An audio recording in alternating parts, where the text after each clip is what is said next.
Welcome to Scrollin', a podcast about the Elder Scrolls Online. I'm Ket. I'm Davius. And this is episode number 24. Let's get right into the gold vendor. So we have Necklace of the Scathing Mage, Necklace of the Essence Thief, Moonhunter Necklace, Jailbreaker Necklace, Vaness's Necklace, Sithis' Necklace, a lot of necklaces, Necklace of the Night Mother, Necklace of the Morahouse, Stonekeeper's Shoulders, Slimecraw's Shoulders, Celestrix's Shoulders, and Mighty Chudan Shoulders. That's what's on the gold vendor this week. Actually, a pretty good week for the gold vendor. Any of these standing out to you, Davius?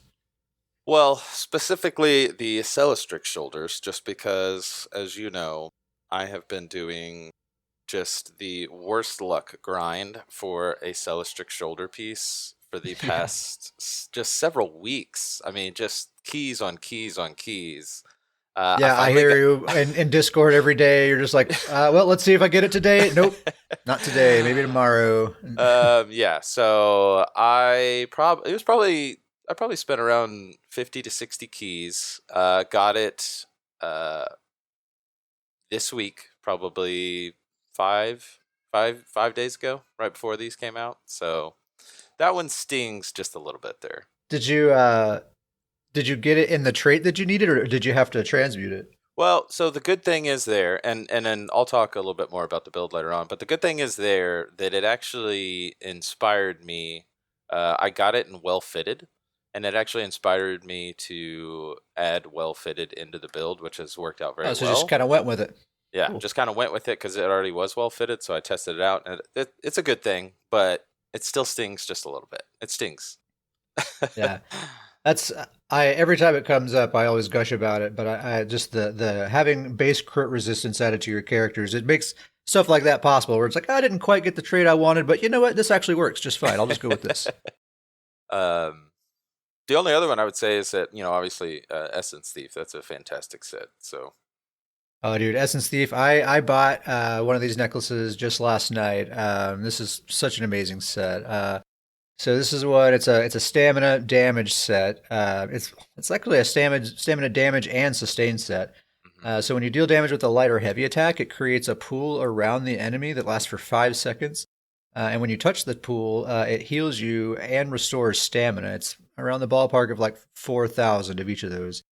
And it also increases your damage done by 10% for 10 seconds with a 10-second cooldown. So basically 100% uptime on that. And that amount, the heal, like 4K heal, like once every 2 seconds, no big deal there. But a 4K stamina return every 10 seconds is significant. It's like huge. It's equivalent to like 700 something recovery. I think that's the biggest thing about this set is that how many other sets out there are recovery and damage sets? Yeah, there was that Giant's Might or Giant's Endurance until last week. Old Yender's Might? Is that what it's called? Yender's Might, I think? Yeah, Yender's Might until last week. Now it's not what it is anymore. But yeah, it's a pretty rare thing to get kind of both of those things in one set. This is really cool. And 10% bonus damage. I mean, that's more than Minor Berserk. And it stacks with Minor Berserk. Yeah, that's fantastic. So definitely snatch up one of those necklaces if you haven't already. Definitely going to be a good one to have. Scathing Mage, I think, is another good one to have. This is the one that comes from Imperial City Prison. Magicka damage set, 20% chance to gain 516 spell damage for 5 seconds when you deal direct damage. So this used to proc on direct critical damage. So now it's just direct damage of any kind. So it's way better than it used to be. And then the only other one that really stands out to me is, of course, Mighty Chudan. It's just a great bread and butter set to have in your inventory. Even if you don't have a need for it right now, if you don't have this set already, I would recommend getting a set of it. Just keep it in the bank, and you never know. You'll probably find a reason to use it at some point. Is this the one set that you're actually using on multiple characters? Probably so. Yeah. Yeah. I normally do try to avoid using the same set on multiple characters just because I like to mix it up a lot. But Mighty Chudan, it's just too good of a set sometimes. I hate having to juggle too many buffs. So Mighty Chudan is always attractive to me because it helps that. Yeah. Well, and it's huge in Battlegrounds. it's huge to have your buffs up, and so if you can reduce the pain of trying to keep all your buffs up, that makes a big difference in PvP battlegrounds. Oh yeah, totally. Um, but yeah, good week for the gold vendor. Definitely go check that out if you haven't already. So let's move right on and talk about some news that's been going on this week.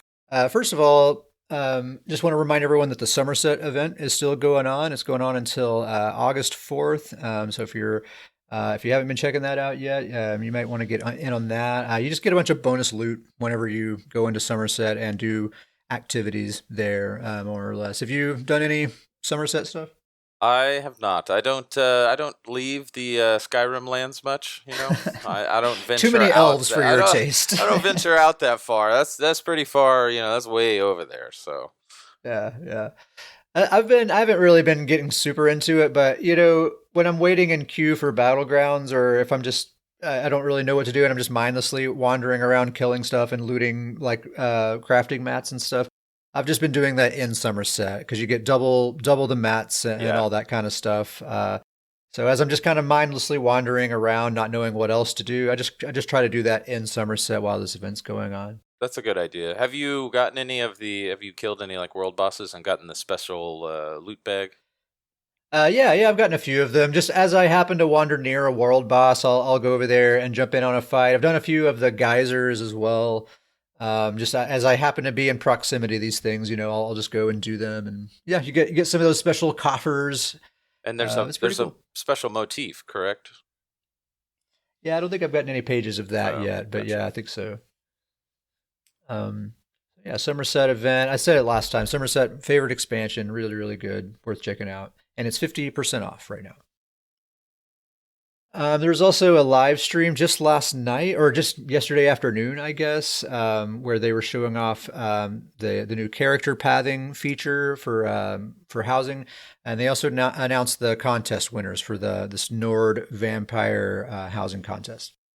Um, the pathing demo is pretty cool, although I think they didn't really show anything. Like if you've already been like looking on YouTube at some videos that other content creators have made, I don't think they really showed anything new that we haven't seen already. But it was cool to actually have a developer there talking about it and commenting on why they made certain decisions and stuff. I always like to hear those kinds of things. So That's cool.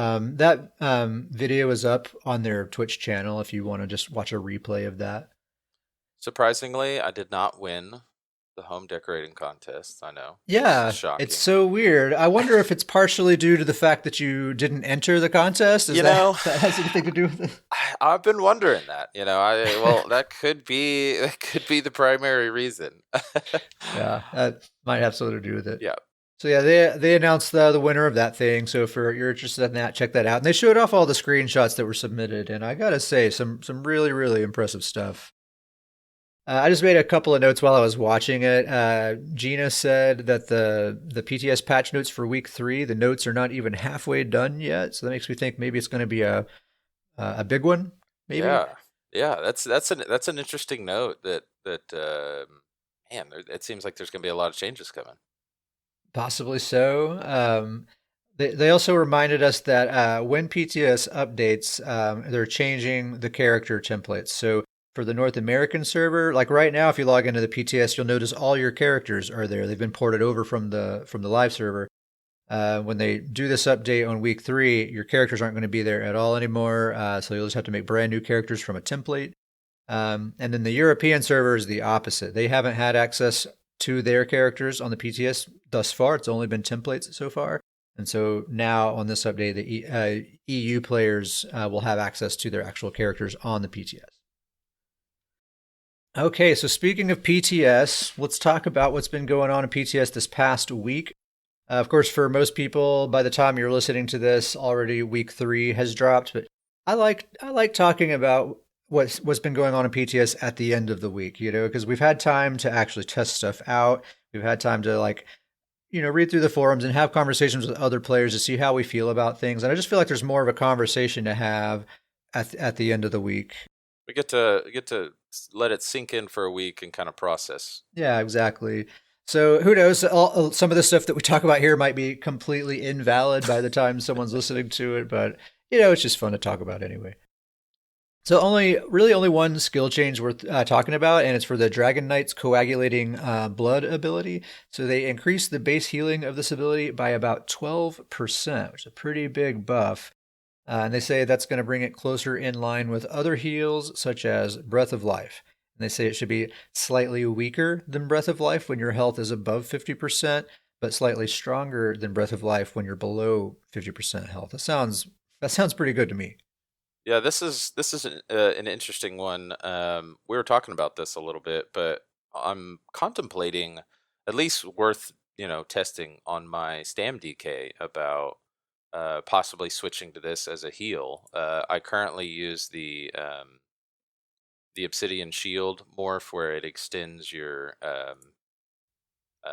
major mending, Hmm. where I usually pop that and then pop my vigor, and so I have this really huge vigor that pops over 4 seconds. But I'm interested about possibly looking into this. They both cost Magicka, about the same amount of Magicka, and this one is can't is based off Magicka, so that could be a factor. But you get a lot of buffs with this one. You get a pretty strong heal with it. And you also get some health recovery, and so this might be something I actually look into as a new healing option for my Stam DK even. Yeah, it seems like if you can sustain the magic, it could be all right. I mean, it's not going to be as strong of a heal as it would be, of course, on a mag DK, but it Sure. might still be strong enough. Like you pop a vigor, then cast this thing while your vigor's ticking, and just kind of get a big burst all at once. I could see that working.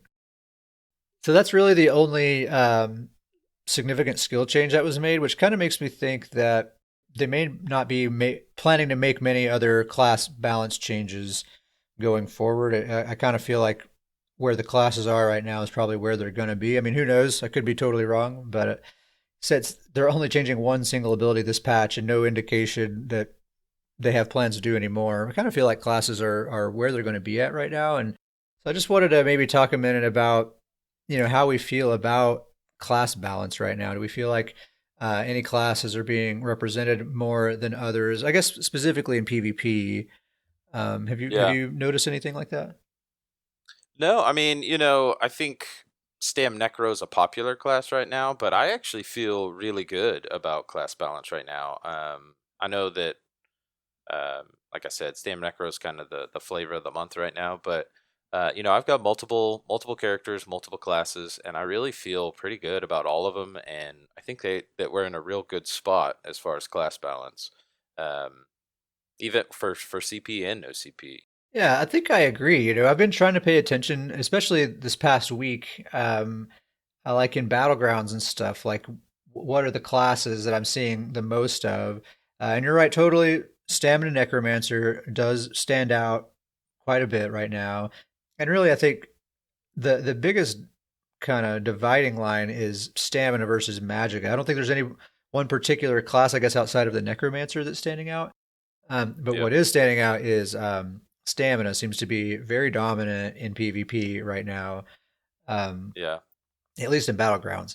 What I am finding interesting is I'm not seeing like the pervasiveness of Magicka sorcerers like we had been seeing there for a while. I mean, you still do see them, but even in battlegrounds where it seems like is the highest concentration of mag sorcs, I'm really not seeing a ton of them these days. Yeah, I actually would agree with that.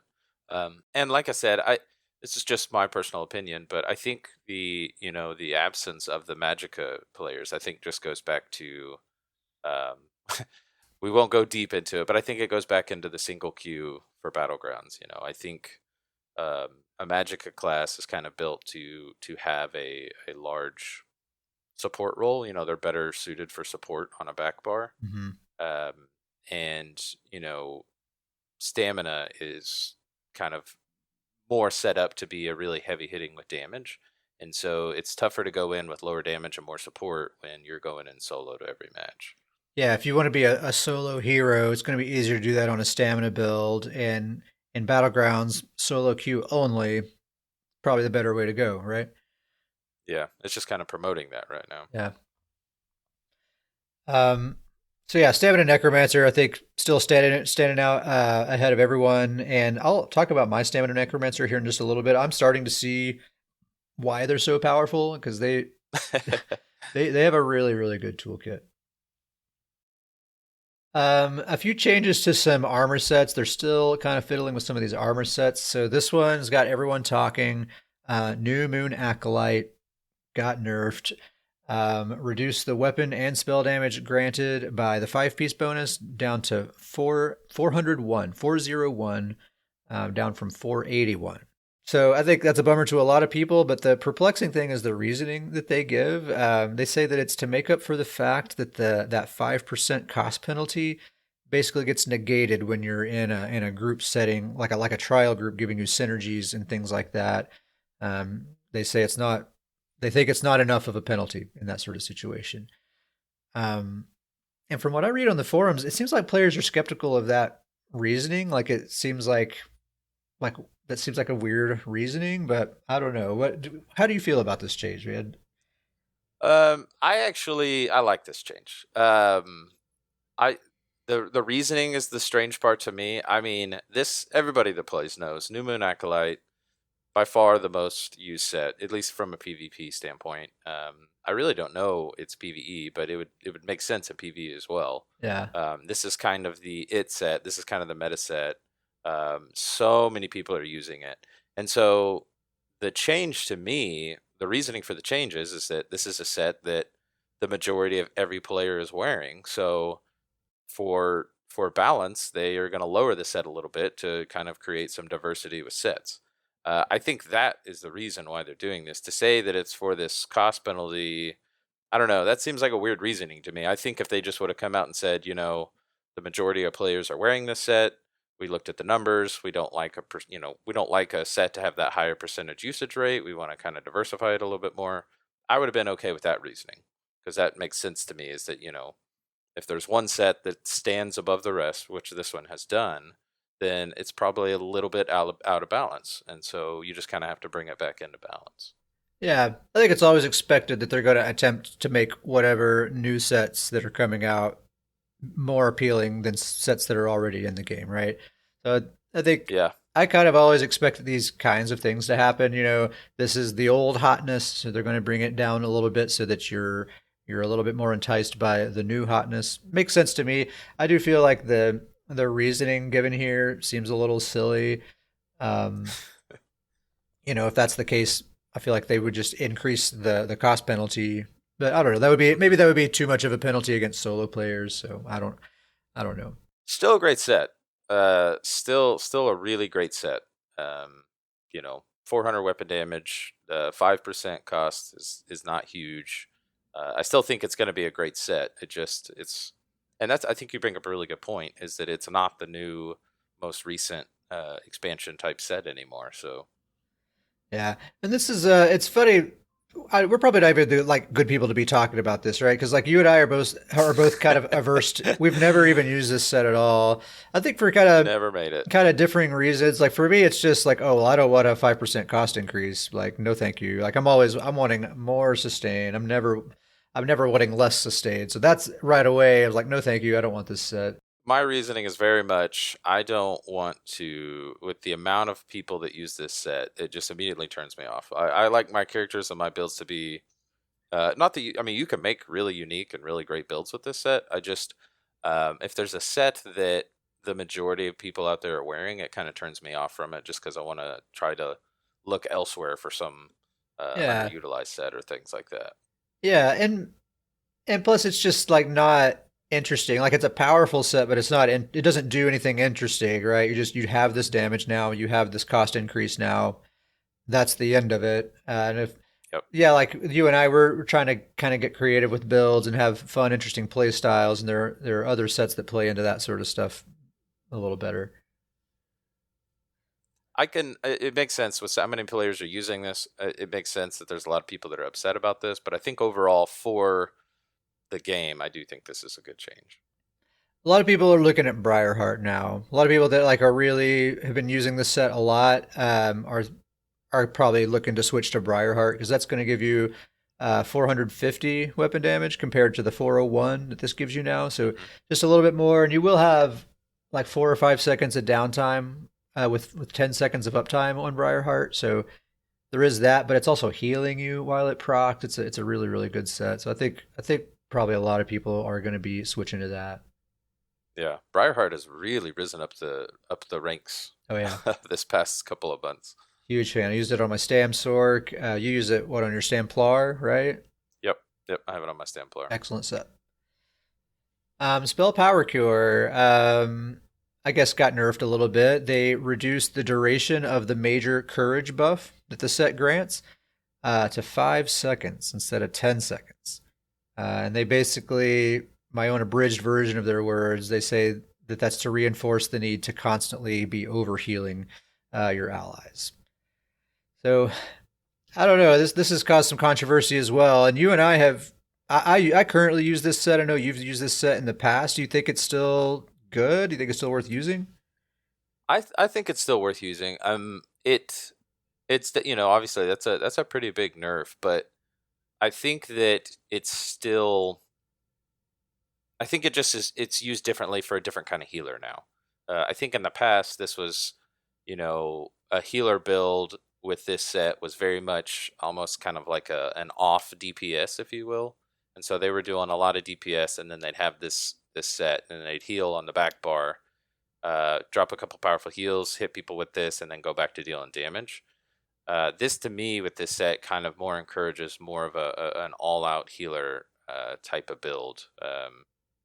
That less DPS, less focus, and the majority of the focus is going to be on the healing, so that you can bring everybody up to full health. Yeah, Obviously you want to make sure that you're doing that every 5 seconds. I think that's kind of the main complaint that I've seen and heard is that this makes you have to be like a straight heal bot the whole time. And we've talked lots of times before, especially in like 4-man dungeons. Um, it's so easy to overheal, right? Like a lot of the time, only so much healing is needed, and any more healing than that is just kind of wasted energy, and you may as well use that energy to do more DPS and things like that. Um, so it's kind of weird that this is, I don't know, it's sort of artificially creating a need to constantly overheal, even though the actual healing isn't needed. You know, Hmm. so that's kind of, I don't know. I feel like that would be kind of annoying to me. I use this on a support build, a PvP support build. I think it's a little different. I think it's still going to work pretty well right there. But I Yep. could see some PvE healers being pretty annoyed by this because you basically are just going to have to never not be spamming heals to keep that uptime. Yeah. I will say that we in the last episode we mentioned this set along with redistributor based on the changes. This change to me almost makes that setup make even more sense. Yeah, yeah, totally. And another change they made to this, I think we mentioned it last time, is spell power cure will now apply up to 6 group members instead of 4. So that kind of compensates a little bit, I guess. Yeah. So then the next one, this is kind of a related set here, vestments of Alorima. How do we say? We our buddy Grizzly Khan was on Discord with us last night. Shout out to Grizzly Khan, and he finally taught us how to pronounce the name of this set. It's Alorima, right? Wasn't that it? Oh, I thought it was Olarime, but now Olarima. I'm Olarima. That's how it is. there. It is. We got Olarima. All right, we got it. All right. Let's cut that part out. Start all over. Grizzly Khan taught us how to say this set. um, Olarima. That's it. That's it. Definitely. I knew I wasn't saying it right. Um, so they reduced the duration of the area of effect that grants major courage. So we're not talking about the major courage buff. We're talking about the area of effect that grants major courage. That little circle that you put on the ground is going to last for 5 seconds now instead of 10 seconds. But it still has a 10-second cooldown, so you're going to have 5 seconds of downtime with that circle. But they've increased the duration of the major courage buff up to 20 seconds instead of 10 seconds. So it lasts much longer. So basically, I think this puts more of the pressure on your DPS. You have this 5 second window to go get in that circle, get your buff. But then you have 20 whole seconds where you don't have to worry about it anymore. You just have to make sure you capitalize on these windows of opportunity. So now it's like sparked this whole debate. Like, okay, well now is Olarima or Spell Power Cure better? They both provide the same major courage buff. That's why we use it. Um, And up to this point, I think Olorima has been considered the meta. It's been everyone's favorite. But now with this weird like 5 second downtime, but with the extended duration and with spell power cure getting changed, I don't know. I think we're kind of back to having to figure that out again. With my personal play style and from my thoughts initially, I like spell power cure better. I feel like that the requirement of DPS or anybody that's needing that major courage to kind of interrupt what they're doing to go and touch this circle or to you know to interrupt their rotation and their damage rotation from a PvP standpoint or even a PvE standpoint.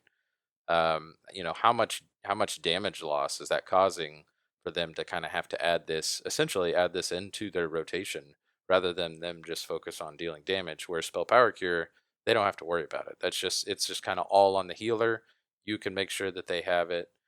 They can keep kind of doing their main focus without having any interruptions. Yeah, totally. And I think this is really a PvE conversation because for PvP, I think it's no question. Like Olarima is just not really usable there.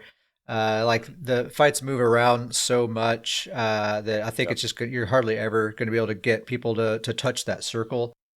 So if you're looking at these two for a PvP build, I would say spell power cure for sure, even with the shortened duration. I think that's going to be the way to go for PvP. I'm sorry, for PvE. I think for organized raid groups, Olorima is probably still going to be the favorite one there, just because that long duration. But you're going to have to be on Discord and going to have to be pretty coordinated. Because I think like you and me, Davies, we play with a lot of randoms, Yep. and they just oftentimes they don't notice the circle, or even if they do see it, they may not actually know what it is, so they may not realize it's important to go stand in it to get that buff. It just goes to waste a lot of the time. Whereas spell power cure, they're getting the buff whether they even know it or not.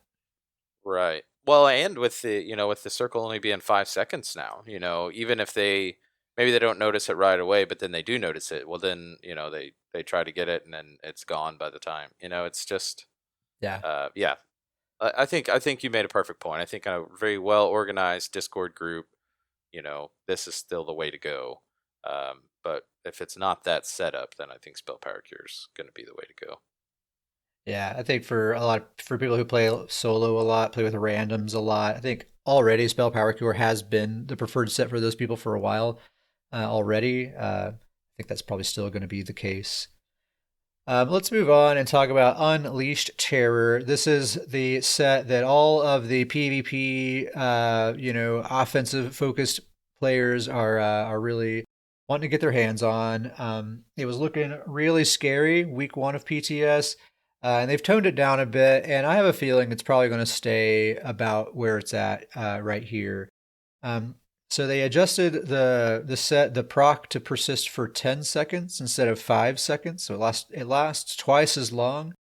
And the total amount of damage is the same. So it still has like that 19k tooltip, but it's going to be spread out over 10 seconds instead of 5 seconds. So much less bursty. I think a lot easier to manage. I still think this is going to be a fantastic set. I feel like when you say the name Unleashed Terror, there should be like some heavy metal that just starts playing. Yeah. Still super strong. I mean, 19k over 10 seconds. I mean, a 2k bleed that you just apply guaranteed by using a gap closer. Still super duper strong. So I think absolutely still people are going to use this set 100%. Yeah, I think this change is good. I think this change caused it to be where a lot of players are figuring out, oh, I can work that into my build. It's going to be really good. Where before with the 5 seconds, it was like, all right, you almost have to work this into your build. It's so good. That was going to be ridiculous. Like pairing that up with the Maelstrom two-hander, which is still what I'm planning to do on my Stam DK. But that was going to be absurd to be able to put a 30k bleed over 5 seconds with one single button. Yeah. I'm glad that they recognized the need to tone that down a bit. Oh, I did want to talk about. I actually did want to dig into this set just a little bit more because there's just a couple of things I hadn't really thought of the last time we talked about this, which is the AOE potential of this set. Now we did mention like a Stamsork using Streak can proc this set, but it didn't really dawn on me that Streak deals AOE damage, so it's going to proc this set on everyone that it hits. So you can put this strong bleed on an entire group of players right away. And if you're using that Maelstrom two-hander, the Stampede morph of critical charge, it leaves an AoE circle on the ground wherever you land. And so, whoever's standing inside that AoE circle is going to get the proc from that Maelstrom two-hander and this Unleashed Terror set right away. And again, that's just one button to apply two powerful bleeds to a whole group of players. So, I mean, I'm imagining you can just, like, my Dragon Knight's just going to be able to gap close into a group, maybe a Dragon Leap and a couple of spin to wins, and I got like 3 or 4 kills right there. Kind of Yeah. how I'm expecting that to go. The scary part to me lies with the Sork streak, like you said, is a Sork streaking in. This dot gets applied. It's Everyone's an stunned. unblockable, yeah, it's an unblockable stun. So you're just sitting there stunned with this, high damage bleed ticking, just kind of sitting there for the, for just ripe and ready to be taken out. I think this in a battleground, that's a pretty terrifying scenario. I could even imagine a Stamsork using the Mages Guild Meteor Ultimate, do a Hmm. Meteor streak through the group to Oh apply my the bleed, gosh. and the Meteor hits the whole group. A couple of spin to wins, and that's Yeah, probably it right probably there. probably just one spin and then Yeah. it's over. And I know Meteor is typically a Magicka ultimate, but in no CP it doesn't matter. It hits as hard on as anyone. All right, so that's all I want to say about Unleashed Terror. The Thracian Stranglers they're still working on these things here. So they increased the duration of each stack to 10 minutes. Last week they made it 30 seconds, so 10 minutes is way better. And they say that that makes the stacks essentially permanent, but it fixes some bugs that are associated with having actual permanent stacks. So I guess they just have to do it this way to get rid of some bugs. 10 minutes is permanent enough, I guess. They're still working on it. These things aren't actually on PTS yet, but They say they are planning to increase the maximum stat count up to 50 instead of 20. So that'll give you a total of 2,000 extra weapon and spell damage if you have all the stacks, but it's going to be 50% bonus damage taken and 50% reduced shield effectiveness and healing instead of, I think it was 40% before. Um, so there's a really long dev comment about why they're making these kinds of changes and what they want out of this set. Basically, they just say they want it to be more risky. They want players to feel the need to dump those stacks from time to time rather than just keeping them all the time. And they also say that they're showing that this is just too ubiquitous in trial groups. Like they don't want every single damage dealer in trial groups wearing this set. And so now with the max stacks being up to 50, it's just not going to be possible for every damage dealer to get the full stacks because there's just not that many things to kill in a trial. Plus the more riskiness as well might discourage some players on top of that. What do you think, man? Do you think these changes make this set more interesting to you? I know this is one we were saying like I don't really know about the Stranglers. This is one of those items. They're not quite happy with it, and so they're trying all these different changes. There's an idea to it, but they're just can't quite find the details to it that they're happy with. You said this, you told me this, and I 100% agree with it. I just think there's going to be a lot more changes coming with these Thracian Stranglers. It just Yeah, seems like they can't quite figure out what they want it to be or get the numbers right on it.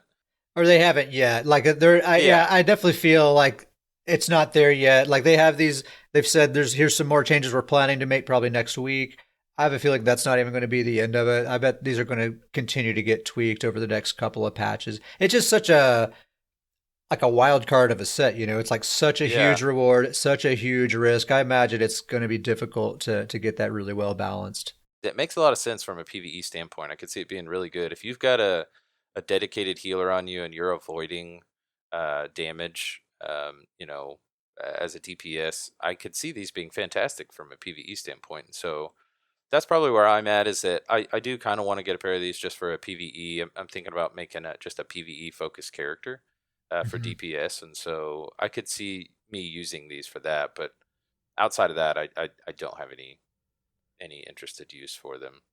I think the 10-minute stacks puts it back kind of in the maybe I'm interested column. Like with the 30-second stacks that they were talking about last week, I was like, well, definitely not. I'm not gonna bother trying to get my hands on these leads to get this thing. Yeah. But I think I'm with you. I want to put this on a PVE DPS build, probably my Magicka Vampire Nightblade. I think it would be just really well fitting on that. And I want to check it out, man. I think I like this risk reward idea here, and the 10-minute long stacks I think makes it usable again. So let's talk a little bit about Torig's Pact. This is one of my favorite armor sets in the game. We already talked about it last week. They're buffing this set considerably, and they're just kind of making some final tweaks. And I just wanted to talk about it a little bit more here, just because it's such a cool set.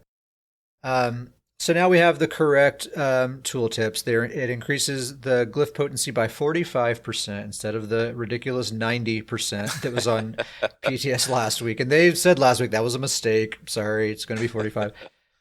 And then the cooldown is also decreased by another 3%. So it's 33% reduction on the cooldown instead of just 30% with that 45% increased potency.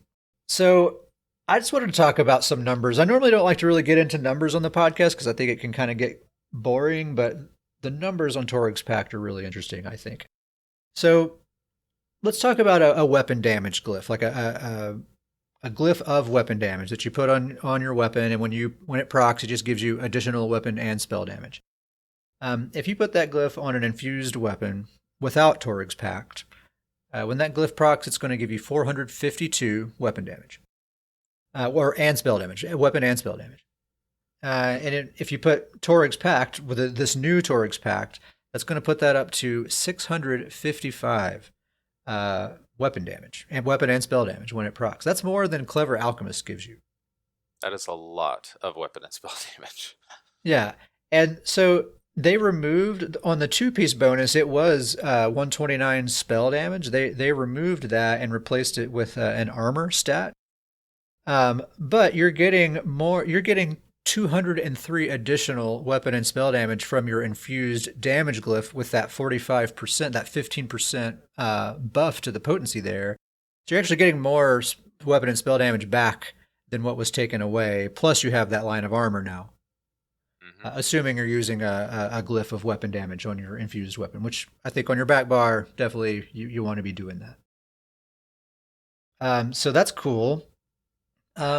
And then also on the topic of damage dealing glyphs. So these are glyphs like glyph of shock, glyph of flame, poison, disease, those kinds of glyphs. These things are amazing on Torig's Pact. They're amazing anyway. I've kind of had an awakening about how powerful these types of glyphs can be, especially in no CP PvP. And they're just ridiculous on Torig's Pact. So let's go through some numbers here. So these types of glyphs, shock, fire, poison, etc., by default, on a normal, like non-infused weapon, like say you put it on a sharpened weapon or whatever, those glyphs have a 4-second cooldown. So if you're doing a rotation, your light attack weaving, it's going to fire every 4th light attack, guaranteed. So you put that glyph on an infused weapon, and that cuts the cooldown by 50%. So now that glyph has a 2-second cooldown instead of a 4-second cooldown, which means in a rotation, it's going to fire every other light attack weave, guaranteed. And on an infused weapon, with no CP, it hits for about 3,500 damage, which is not bad for every other light attack. So if you add Torig's Pact into the mix on an infused weapon, it's going to be a total of a 83% reduction in that cooldown, which is going to take the cooldown of that glyph to around 1 second. Although with my testing, the math doesn't seem to line up exactly. It seems to be maybe slightly more than 1 second, but it's in that ballpark. And I was testing this on PTS just yesterday. So if you're using Torig's Pact with an infused weapon with one of these damage dealing glyphs, on a target dummy, if you're doing a DPS rotation like as fast as you possibly can, you'll be outpacing that cooldown just slightly, so it'll still probably just fire about every other light attack, just as if you weren't using Torig's, except it'll hit harder. But if you slow that rotation down just slightly, I'm talking like by a millisecond, then it fires every single light attack. And so in PvP, you can probably count on that procking on every single solitary light attack weave because there's no way in PvP with players moving around and dodging and ducking and blocking and all this stuff. You're not going to be able to have like a target dummy level of precision on executing your combo there. There's going to be all these starts and stops. So Yeah. I think in a PvP scenario, you can pretty much count on those glyphs procking every single one of your light attack weaves, and dealing a crap load of additional damage because it's infused and if Torig's packed. Um, so this has always been a really really great set, and it's going to be even better now. And those glyphs, by the way, with Torig's packed, they're gonna hit for about 5,100 damage. Every light attack weave. Kind of amazing. Yeah, that's huge. Yeah, this is going to be this is getting a major buff, and like you said, those numbers, this procking every, with this and infused procking every single light attack, that can come out to a lot of damage. And this is also, I think, a common complaint that I hear, especially from PvP players, is that all the good proc sets are for stamina builds and Magicka builds. There's a few decent ones, but there's not nearly as many good options for proc sets for Magicka builds. And I would say that's totally true, except this one exception right here, Torig's Pact. I would say is the best proc set in the game, and it's crafted. Anyone can use it, Magicka or stamina. Um, so, I would say if you're looking for a good proc set for a Magicka build, say like a Mag Blade or something like that, this is maybe about the best one you could choose, I would say, especially after this buff here. The only thing I would say is that to get good use out of it, you got to be pretty good at light attack weaving because it Yeah. basically doesn't do anything if you're not Yep. light attack weaving. So that's the only caveat I would say there. And I wanted to revisit this elemental catalyst set. They're not making any additional changes to this set, but I've just been thinking about it all week. This is one of the sets, maybe the set that has stuck in my mind the most this past week from the PTS, and it's just really interesting. So, as a reminder, this is the one where when you deal elemental damage, it applies a stack of elemental weakness, which increases the target's critical damage taken. It's a total of like 18% additional critical damage taken if they have all three stacks, and that duration for that debuff lasts 5 seconds. So I've been thinking about this set, and I'm pretty sure I'm going to be putting this on my Magic and Necromancer healer whenever this set becomes available. So right now, the setup for that character is the Mending set, aka Healing Mage, Critical Riposte, and Mighty Chudan. So just a typical 5-5-2 setup. The idea is I'm going to replace Critical Riposte with this set, Elemental Catalyst. And then I'm going to keep Mending, but only on the back bar, because I realize that set only ever gets procced on the back bar anyway. You proc this set with an AoE healing ability, and I only have those on my back bar, so I don't really need it on my front bar. And so I'll lose the 4-piece bonus when I swap to my front bar, but all the 4-piece bonus is 4% healing done. So I feel like I'm only really doing serious healing on my back bar anyway. I feel like that's not much of a loss. And so then on the front bar, I'm going to put a Black Rose Prison Frost Staff. Now listen to what this thing does. It reduces the cost of your Impulse ability by 10%. Impulse it's the very last skill in the Destro Staff skill line. It's that AoE spammable that like hits a big circular area around you. Reduces the cost of that by 10%. And it places, when it hits people, it places lingering elemental damage on those targets, dealing 3965 flame, shock, and frost damage over 8 seconds. So it causes your impulse to deal all 3 types of elemental damage. So, and it's a huge area. This thing hits a massive area. So anyone that you hit with this just one single time, every single person you hit with this is going to get the full maximum, all 3 stacks from Elemental Catalyst. So everyone's taking 18% additional critical damage just from hitting them with this one single time. On top of that, the Catalyst debuff lasts for 5 seconds, but this dot from the Black Rose Prison staff, that lasts for 8 seconds. And so it's going to re-proc the Elemental Catalyst as soon as it falls off. So you're getting a minimum of 10 seconds out of the Elemental Catalyst debuff as long as they're not cleansing off these dots. So really, really, really cool. So I'm definitely going to be putting that on my magic and necromancer. I got a lot of farming to do because right now I have a Black Rose Prison fire staff, but I need a frost staff.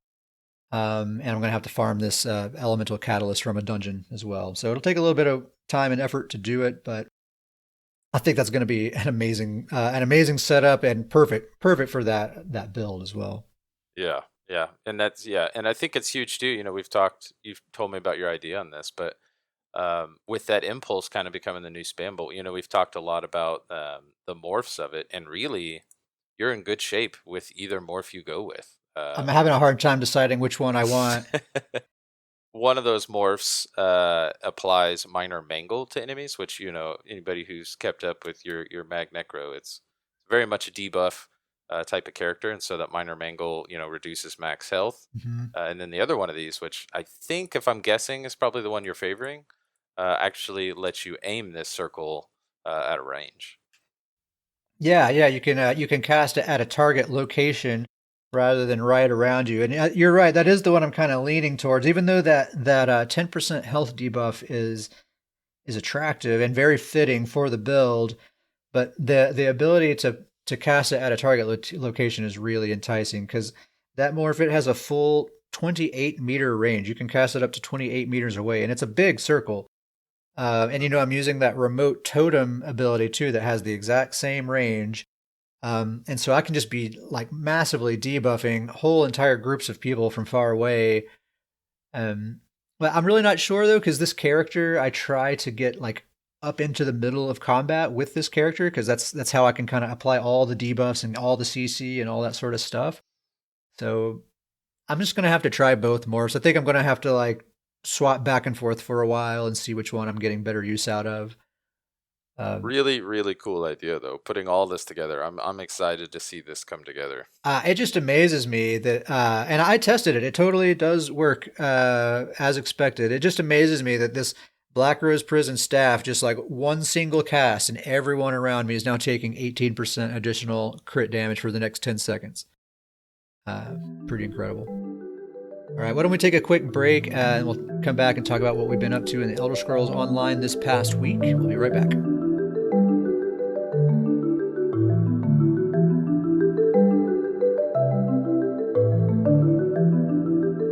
So I'm this is what I'm calling it. I haven't told you this yet, but I have an old Betsy syndrome, if you Okay, will. all right. As regular listeners know, old Betsy is your Stamplar, your favorite character, Uh-huh. and here recently you have had a struggle to log in with any other character. Yeah, totally. Um, I'm having that with my Stamina Warden, Bearclaw, the Nord. Uh, this is the only character I've logged into the game with this week outside of Goon Night last night, Yeah. which we'll talk about here in a little bit. But I finally finished this build, and I have just been obsessed with it. I'm having so much fun with it. Um, just to kind of give a quick kind of overview of what the build is and what it kind of finished as. It is a heavy armor bow build, which we always joke about the craziness of that. Yeah. But I am doing just the typical 552 with the monster set. The monster set that I went with is Celestrix. That is the one that when you deal damage, you create an earthquake under the enemy that erupts after 1.5 seconds, dealing 7,519 physical damage to all enemies within 4 meters and stunning them for 3 seconds. This effect can occur every 6 seconds. And then I am still doing the innate axiom as well as the automatons. And just kind of overview these. The innate axiom adds 400 spell and weapon damage to your class abilities. The automatons adds 400 weapon damage to your physical damage abilities. And I still have the same bar setup. The whole front bar is just every single one of the animal companions' abilities. Part of the benefit to that is for every one of those slotted, you get 2% increased damage. And so I have a total of 12% increased damage there, tied with those 2 damage sets. This has been a lot of fun. Yeah. I've been doing a lot more battlegrounds here recently with this character, and it has gone great. It's a really kind of wild build if you look at the stats. Fully buffed up, I only have about 2,600 weapon damage. Because really most of my weapon damage is hidden behind those damage amplifier percentages, as well as those two sets that are just showing up on my tooltip. Yeah, those two sets are giving you like 800 invisible damage. Yep. Plus, I think you left some stuff out of your percentage amplifiers there too, because you get the minor berserk from your bird of prey for another 8%, right? Yes. So yeah. So minor berserk from the bird of prey is the 8%, 12% because I do use the bear ultimate. I'll talk about that here in a second. Huh. So there's 20%, and then you actually recommended this, but I now use the Black Rose dual wield weapons on the back bar. Yeah. And so I have the spectral the deadly cloak ability, Hmm. which whenever dealing damage with Blade's cloak grants you spectral cloak for 2 seconds, reducing your damage taken and increasing your damage done by 6%. So another amplifier there, and so it just really amplifies. And when you play with the character, you really see the damage. It's actually quite a lot of a burst. That's It's pretty simple. it's funny. Like your total percentage damage done is more than the Malakath Band of Brutality gives you. Yeah, yep. You have like It is 26% total there, I think. it's a hidden Malakath band of brutality. Plus, you can crit. Another really Yeah, yeah, Yeah. exactly. Another really important part of the ability too is that one of the animal companion abilities is the growing swarm. The important part to that is it's giving them minor vulnerability. So it's also increasing their damage taken by 8%. So another Ah, damage amplifier there. so it's really Um, effectively more like, gosh, what is that now? Like 30 we are something at percent? 34% increased damage when I'm attacking somebody. Yeah, that's pretty awesome. It like I said, it works out really well. It's a lot of fun to play with, and with the heavy armor, and a warden's toolkit, a stamina warden's toolkit. I've got great survivability. I've got the shimmering shield. Stamina warden has that very unique stamina heal, so I compare that with vigor. Um, plus the deadly cloak ability. With reducing my damage taken by 6%. It's a very tanky build, it And works you're a to my Nord. advantage because, yep, and I'm a Nord, so it works out really well when I'm in battlegrounds. People see this kind of bow character, so they really kind of come and try to focus me, and he's very much tanky enough to fight somebody right in their face. It's been a lot of fun. The unique part to it is I don't actually have a stun slotted.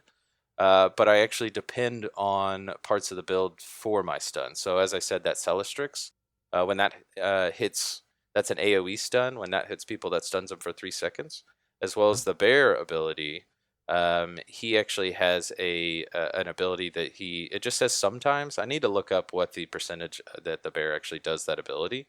But uh, his regular hits deal 2,640 physical damage, and then it just says sometimes swipes all enemies in front of it, dealing 10,574 physical damage and stunning them for 2 seconds. So between the bear doing that swipe ability and the Celestrix, there's actually quite a bit of stuns going on. And it works out because you're Yeah. actually stunning the people you're fighting. Um, with the name of this character, Bear Claw, I love the theme with all the animal companions, and I actually was able to fit in the Bear Ultimate. Mhm. And using the Bear Ultimate might be my favorite part of You've this gotten pretty build. good with that thing. Yeah, well, and it's such a non PvP ultimate ability. I feel like that most times when people see me with this bear in a battleground, they immediately are like, okay, here's this PV guy in this battleground. Yeah. He's not set up for this, and it works to my advantage because it really, a lot of people really underestimate this bear. But with those two sets I have on, he's getting the same buff that those sets do. And so, as I said, that maul that he does, that deals 10,574 AOE damage. Yeah. So he does that. That's a heavy hit. And then, more importantly, is that I have it morph to the Wild Guardian morph, which is kind of the stamina version of this. But for 75 ultimate, I use the bear as my execute ability because I don't have an execute ability slotted either. And the execute ability, which for 75 ultimate, which with Shimmering Shield and a Nord, I always have that much ultimate. It's very easy to get. Yeah. But that ability uh, hits for 11,958 damage, physical damage, so about 12,000 physical damage. But it deals 100% more damage to enemies below 25% health. Yeah. So in no CP, that's a 24,000 damage execute to enemies below 25% health. Yeah, that's insane. It is a massive hit. If I could somehow break down the numbers, I would very much be For willing to 75 bet. ultimate. Yeah, for 75, I'm dealing 24,000 damage. I would be very willing to bet that the if you were to break down the kills between my character and the bear has more kills The than bear gets more kills than you do. me. The bear always is stealing my kills. Also, that thing is an incredible body block, man. It's pretty darn Oh, big, it's and they fantastic. are It's they are fantastic. tanky suckers, dude. Have you ever like tried to kill Yep. a warden's bear? I have before. I almost always say, "Oh, never mind, forget this bear. I'm just going to run away because it's gonna. I'm going to have to sit there and work on this thing to kill it, man." Yeah, the bear works out really well as the body block. I actually have kind of trained myself, as a bow build with this setup to I'm usually in some sort of somewhat melee range just because the character's tanky enough to do that. We always kind of make the joke that he's the melee bow heavy build character, but Yeah, my in um, my imagination, he doesn't even have any arrows. He just hits people with the bow. he doesn't use arrows. He's just beating people with that stick bow. Um, but I've trained myself that most of the time when I'm fighting people, I'm just moving and staying mobile to get behind the bear, and they're usually wasting their hits on the bear, wasting their heavy hitters for the bear. I'm using the sub assault, which is applying major fracture, which is reducing their physical resistance. But another really nice part of this too is the spammable, the cutting dive, which is the stamina morph, is also applying off balance to enemies Yeah, when I hit them. So really, just a lot of kind of debuffs that are just kind of happening naturally with the build. It just kind of all comes together. It is so much fun to play with. It having ranged abilities, it really opens the doors up for. It does a great job, chasing down characters or really working in multiple situations. It can work in melee range. It can work at a distance, actual range fight. I've prepared. had He's just like so much fun. the absolute Swiss Army knife, prepared for anything.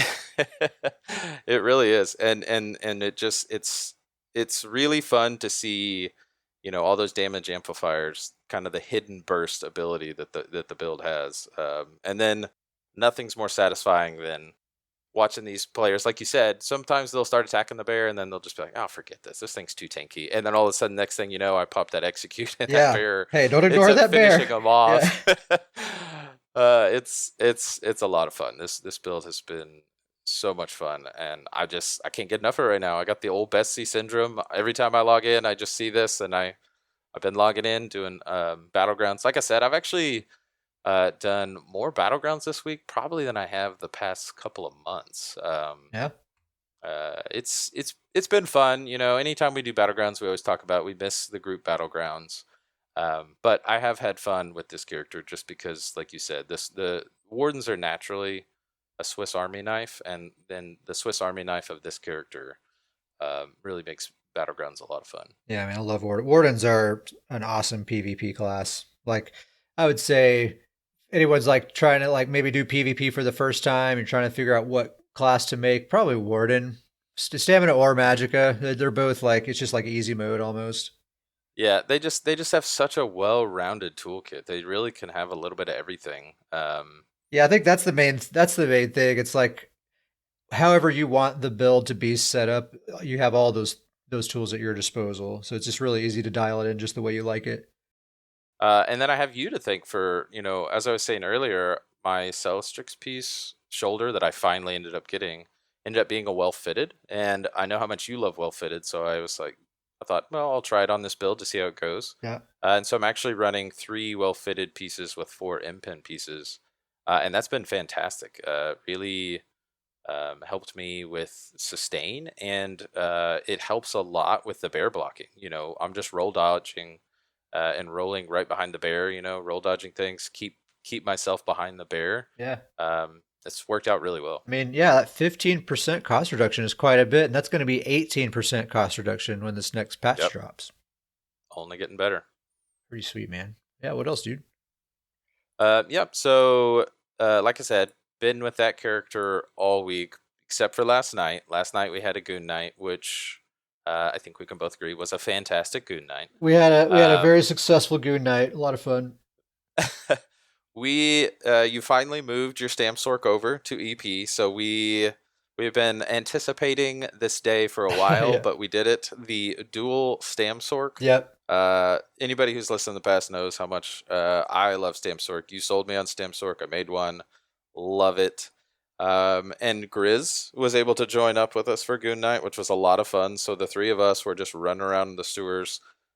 Two Sam Sorks is zipping around, and Grizz actually had some heals to help us out. He was actually on a warden, a little bit lower level, but still very helpful in the heals. I gotta say, I was surprised at the amount of healing power he was throwing out. I think he was a he had a level 28 character, which Grizz been playing a long time. Yeah, this is just a new character he just made. Yep. But I was surprised at how much he was helping our survivability with that little baby character of his. Yeah. And it was so much fun. We were just zipping around and spinning to win, and it was successful. We ran into a couple of groups, and Briefly, I'll very just brief encounters. brief encounters that went our way. I'll just say it that way. But a lot of fun. A lot of fun. It was a lot of fun to get on the Stamp Sork again, and running two Stamp Sorks was just Oh, it's so it was fun, man. it was equally fun just with how well it worked, but equally fun with just how it looked. It was just zipping and streaking everywhere, and then just so many Spinning spins, so yeah, many just all the spins. dawn breakers, and yeah, we Yep. have very similar loadouts. So yeah, Yeah. we were just like I keep calling them the Bushwhack twins. It just is funny to me, but they're just like freaking rampaging, just streaking through Oh everything. It's man, so much fun. We were it just in the was. sewers farming Telvar for the most part. Is what we were doing last Yeah, night. yeah, it was a successful night. I think I ended up at the end of the night. I ended up being with about 10 to 15,000 Telvar Yeah, banked yeah, by the time the end of the night was over. It was a lot of fun. So very successful good night. I highly recommend any listeners want to reach out and join us up for good night. It's a lot of fun. yeah. We got Stoons Goons. You can hit us up scrollingpodcast@gmail.com or hit us up in game at Carol at Ket Sparrowhawk or at Star Jumper. Just let us know you want to be invited to the Stoons Goons. You get a free set of Stoons favor, any kind of pieces you want. And then we do Goon Nights on Friday nights, and that's basically what the guild is right now. we'll think of more stuff as we go. It'll grow. You know, we got the nice guild hall, and then goon night, and then it's very important. Our goon night is that our strategy is that we usually run to the other player's spawn, their door in Yeah. the sewers, and we do the old slash sit chair. We sit there. If we wait for people to come out. If they want to fight us, we'll happily fight them. If they just want to go on by, we happily let them go on by. We try to go the passive route, right? If we can not get out Yeah, of our chair, that's what we try to do. that's the Uh, strategy for good night. uh, Stay in the chair at all and costs. even like sometimes, sometimes people will just kind of panic and they'll start attacking. And a lot of times we'll just kind of just play defensively for a while, just like, hey, let's just go. Let's be cool. Let's be cool. Yeah. But sometimes they're like, no one's going to be cool. So we got to fight. And that happened once, and we actually got overwhelmed at one point by a big AD group, and they got us. But it was fun. We had a good time. Yeah. Still a great night. But yeah, that's pretty much what I've been up to this week. Well, yeah. So I'll talk about what I've been doing. So of course we did the Goon Night last night, like you were just talking about. I had my Stamps work as well. Who I just moved over to EP. This dude is an orc, so he was born in Daggerfall, but he's in the correct alliance now. And I'm so happy because I knew this guy was going to be like an Imperial City god, basically.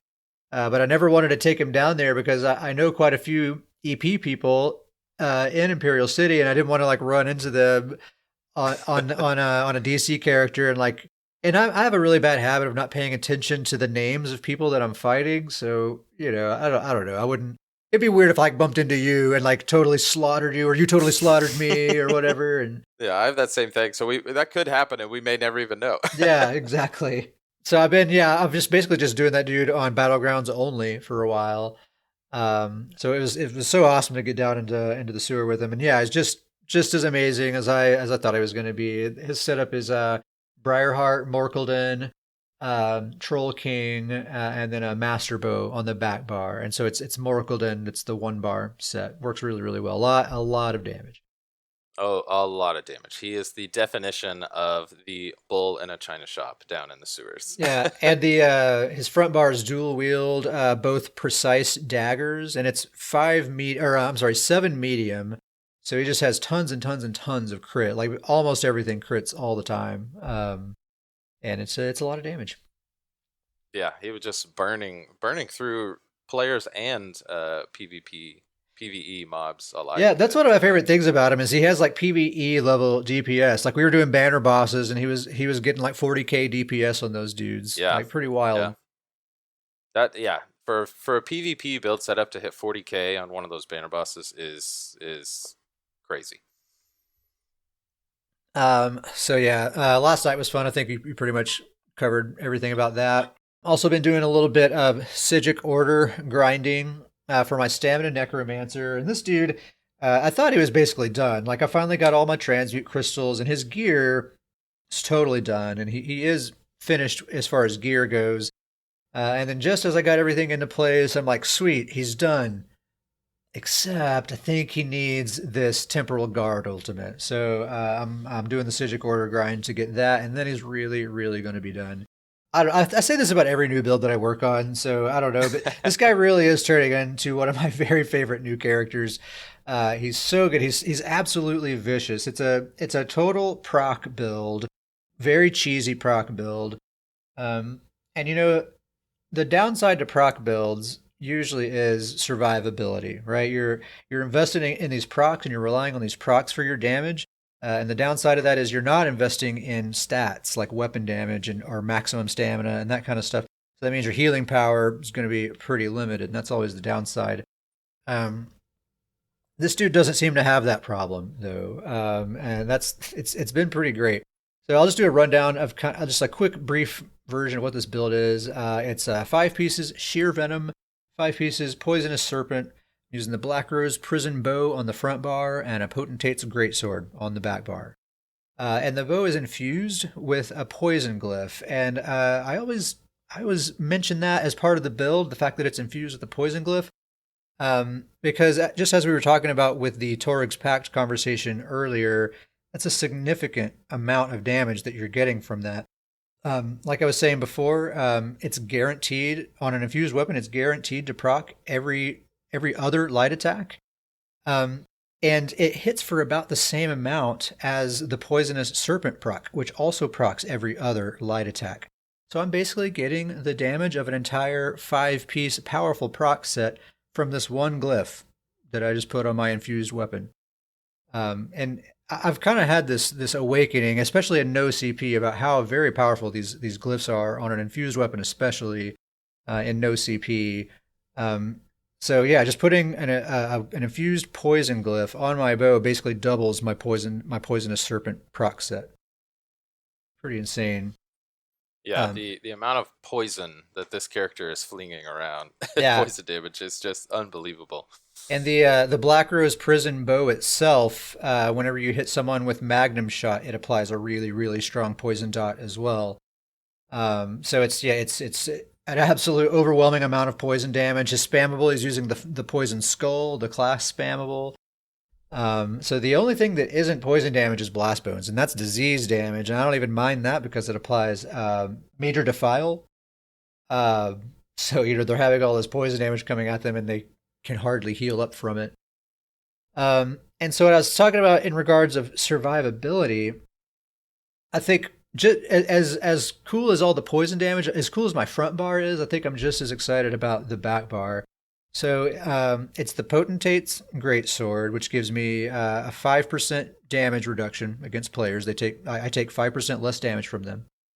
I'm also using the Spirit Guardian, which absorbs another 10% of my damage.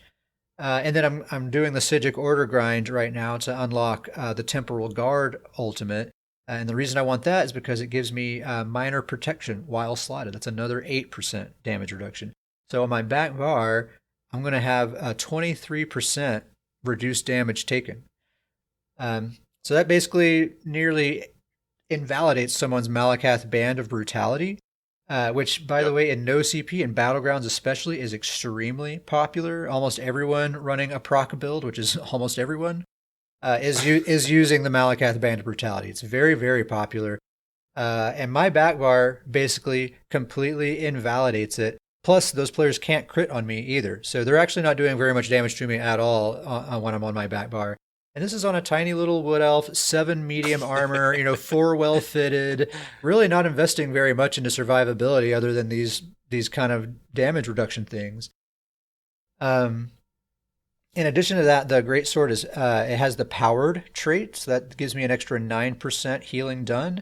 And I'm slotting the Mortal Coil ability on the back bar. That's another 3%. So I have 12% bonus healing on top of that 23% reduced damage on my back bar. And this is something that it kind of just came together by accident. I was like choosing these abilities and things kind of for other reasons. And it just kind of happened that all this stuff sort of came together. And I just sort of noticed like, man, my back bar, I'm like really surprisingly tanky.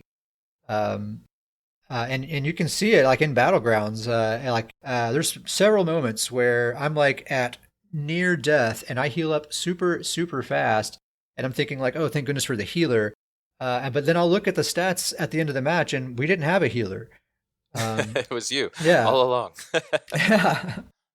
um, so anyway, yeah, I'm pretty stoked about this character. It's pretty interesting. His actual stats, it's kind of like Bear Claw for you. His stats aren't super impressive, but the results I think really are. I love the idea of this build because I think we always talk about how cool it is right now that there's this really unique ways to put builds together with the mythic items and 3-piece items and all these changes you can really piece things together. I love the idea of this build that it's the two unique weapons, different unique weapons from just those single sets Hmm. paired with the two 5 pieces. Uh, Such a cool idea that you're using two of those, arena weapons on either bar. Yeah. Very, very Well, cool, and it works out very, very well. Potentates is a like a 3-piece set. It's not. It's like a Yeah, yeah, PvP. that's true. That's true. But Uh, but still a kind of an off base set. yeah, It's a yeah. really, really cool setup. I was reluctant to do like two 5-piece sets on the jewelry and body. Like it just seems like wrong. Like I should have a mythic item or a monster set or something. But man, I tried all these different setups over and over and over again, and that this one by far does the most damage. The other setups have a little bit more healing power and kind of other advantages, but I feel like overall the amount of damage this one does, plus still very good survivability that I'm happy with. I think this is the way to go. Um, so yeah, that one's really awesome. Probably as soon as I'm done with this guy, probably the next build that I'm going to be mildly obsessed with is going to be my Stamina Dragon Knight. One of my Stamina Dragon Knights. I have two of them. The name of this character, I really like this character's name, Bad Sally. Simple, to the point. Uh, so this is the character that I'm going to be putting this new Unleashed Terror set on. But of course, I don't have that set yet. But she has the Maelstrom two-handed maul on the front bar, and then the Master's dual wield on the back bar. Those are two weapons that basically apply extremely strong bleeds on enemies. She's using the Malakath Band of Brutality, my one and only character that's using it. I've tried it on multiple characters, and finally, this is the character that it belongs on for This is sure. where it found its home. Yeah. Going back to Bloodspawn, now that this character was using Vulcan Scoria for the burst damage because she was like a full on glass cannon. But this new setup, I think Bloodspawn is going to be the way to go. Especially it's getting kind of unnerfed here pretty soon, so we're going to be getting a lot more ultimate return from it. It's going to be nice. Until I get the Unleashed Terror set, I'm doing 5 pieces Spriggan, which has the same 2 through 4 piece bonuses, so I can kind of just go ahead and make the build and get everything in place, and then I just have to swap those sets out whenever I get it. Um, even without the new Unleashed Terror set, just with Spriggan, it's an awesome build. I think I could totally leave it just how it is right now and be totally happy with the build. But I think that Unleashed Terror is going to just make it absurd, just absolutely absurd. And so with all that, I'm left with two empty slots, and I'm filling them up with the new trainee set. So I'll get some extra max health and max magicka, quite a bit of max health and magicka from that. And I think that's going to be a really really good setup. I've already been doing some BGs with this character, and it's very good. It's a very very strong build. The damage is oppressive to say the least. Um, And yeah, I mean that's basically kind of what I've been doing. I've been doing a lot of BGs as well, like you were saying. Just something about this week has been drawing me to BGs. I think I just have these builds that are finally coming together, and that's BGs is just a great place to test out their effectiveness. Yeah, you can't beat a BG for testing out a build. It really is one of the best ways to do it. Yeah, because you're guaranteed the fight's going to be a certain degree. There's going to be a certain degree of fairness. I mean, there's imbalanced matches, but it's not like a 20v1 Zerg like you'll get Imperial City sometimes or whatever. Yep. I'm going to jump in here just for a little bit. I feel like one thing, this was a point that I was thinking about this week that I was going to, and I've kind of made the point, but I kind of want to just talk about it and kind of hear your thoughts on it too. We've talked a lot about the Malakath ban, and I was talking about Bear Claw, and my initial plan for him was to throw that Malakath band on there because he's so big into damage percentages Uh-huh. to just kind of build on that. Um, but we run a lot of Imperial City, and it's so unique to me with the especially the Malakath band, how different the battleground performance is to really anywhere else. It's such a for PVE standpoint, it's such a nerf almost to your damage. It So really in is. Imperial City, that's why I ended up kind of going away from it because I really like using Bear Claw in Imperial City, just for groups, and he's really good for solo Imperial City with the bear and kind of being able to sustain damage and things like that. That I actually went away from it because I was starting to struggle in Imperial City with him and his damage, but man, when you're in a battleground with the no CP, that Malkath band, it's like a night and day difference. It's that's just what it was made for is battlegrounds. Yeah, it really is outrageous, and that is the place where it shines absolutely. And I've noticed the same thing that you were saying about the how it affects your PVE performance. It really is a lot less damage. Like we always go beat up those giants in a what's the name of that town? Winterhold East, yeah, or Eastmarch. Um, yeah, Windhelm, and Eastmarch. I can't. Windhelm, that's right. You're hurting my I'm feelings. sorry. You're not. I'm sorry. It's the Nord home. We often go to that area to beat up giants just to kind of test out damage combos and stuff.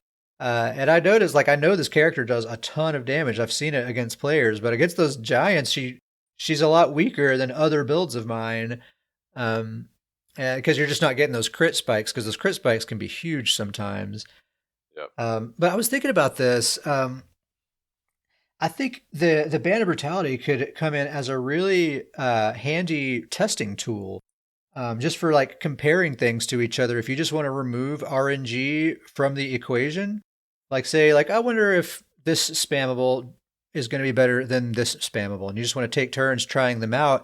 You can just remove crit from the equation completely and just have like the straight, just how much damage this does versus this, or comparing one armor set to another or one proc thing to another. I could see me using this Band of Brutality a lot simply for testing purposes, even if I don't actually use it on the build in the end. That's a really good point. I Yeah, didn't think about that, but that's a fantastic point. It totally takes the RNG out of it. yeah, you can like just clearly see how one thing performs versus another.